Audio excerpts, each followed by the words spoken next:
Hi, this is a Cyclops Master AC model unit that came to us for repair. It's made here in the United States by Taylor Fence down in Alabama. This is a pretty strong unit. This is not their biggest unit power-wise, but it's 20 output joules with 27 stores, so it has about 7 extra stored joules sitting there waiting in reserve when you really need it. But this thing is a massive charger. I mean, I know you pick this thing up, I don't know, probably weighs, we'll go get the scale and see how much this thing weighs. But not very big physically. It's not a terribly big unit. I mean, it's probably 8-9 inches long or wide or whatever. But I'll turn the scale on here and we'll see how much this thing weighs. Weighs 10 pounds, almost 13 ounces. This thing's got a pretty hefty weight for such a compact unit. It's not physically that big. But we'll power it up here and show you what this thing does. It has, just real quick, it has one little light. That's all it's got on there for a power indicator.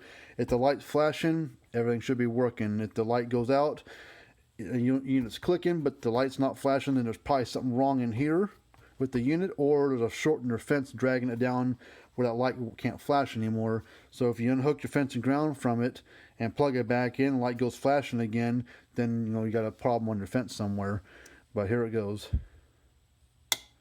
So just a solid light, or single flashing light, that's all it's got. Put a fence tester on it here. Just a little analog deal, but here, put it on there, and it probably put out 7, 8, 9,000 volts, somewhere in that range.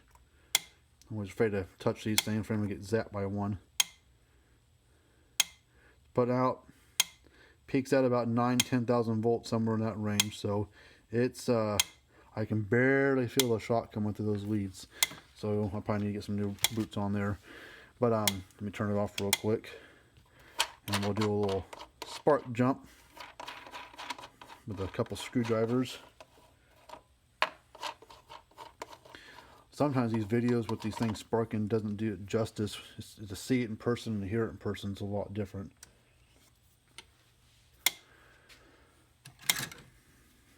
When we get it fairly close, let's see what it does.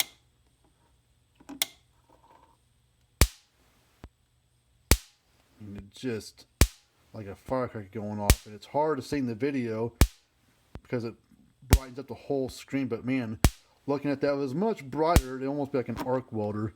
But man, it burns just the tips of the screwdriver when they hit it a few times. But that's the kind of power. When you get to these bigger units, whether it's Cyclops or a Gallagher or a Speed Ride or something, it's got some real power behind it. These things just pack a punch. I would not want to get shocked by this thing. I'll show you the inside of it real quick. Tip it over here in case it's sticking. Come on, get over here. That's what the inside of this particular model looks like. They got that board in the top corner there. That's their surge protector board that's built into the unit. It's on the AC power cord side. Got the main power board that does all the controlling and timing and all that kind of fun stuff. Has 4 big old capacitors all tied together. That's what this board, power comes into this board. It charges up to a certain point, spits over these capacitors. A timing device on there triggers and tells it when to discharge. It takes all that power and these capacitors, dumps it into the board, throws it through the transformer. Takes like 700, 800 volts, whatever it is coming into it. High amps to a high voltage, like 9,000 volts, like you saw earlier, but very, very, very low amps. And it has an output board over here, ties into your fence and ground. This is a kind of a protection board on the fence and ground side for lightning and stuff like that. It also has a output fuse over here to help protect the fence side, and has the input fuse over here to help hopefully protect the input side. But this there's not very many brands out there that have external fuses. Parmac's got them, and that's about it. Parmac and these guys. There might be another brand I'm not thinking of that has output fuses or input fuses at least, and that's externally that you can get your hands on, twist and change them. But out of all the brands that are out there, this brand has probably got the biggest, beefiest transformer that weighs, I mean, this thing probably weighs 7 pounds on its own. Rest of the weight comes from the capacitors and everything else. But let me grab a transformer from one of these things. I got one. Well, I have one, but it's not the same one. It's for a smaller model, but it's for their... No, it's the same one. Never mind. This TX16/20. TX16/20, so it is the same one. I'm gonna guess it's probably 6-7 pounds. I don't know, but let's see. It's 0 pounds. Almost 6 pounds, 14 ounces. That's pretty darn close. But this thing weighed almost 11, and 7 pounds of it's in this transformer. I mean, this thing is, I mean, look at this thing. It is fully sealed epoxy. I mean, it's got massive lamination plates on there. It is a beefy transformer. And almost all Cyclops models are like this, except for the small ones. They've got transformers that look similar to it, but they're, I don't have one. They look like it, but they're a bit smaller. They're same kind of shape and design, but you know, maybe only about that big around, and the core, and a little bit smaller in the laminations. But for their you know, their 5 joules and 1.5 joules, and those small guys. I think it's Cyclops Stallion, Cyclops Hero. They're small ones. They same shape case, less capacitors, different output board, I think, and a bit smaller transformer, but basically the same idea behind all their AC models. It looks like this. But yeah, this Cyclops makes a pretty stout unit for the money. They got probably the best lightning protection out there. I mean, everybody's got something to try to help with lightning, power surges and stuff.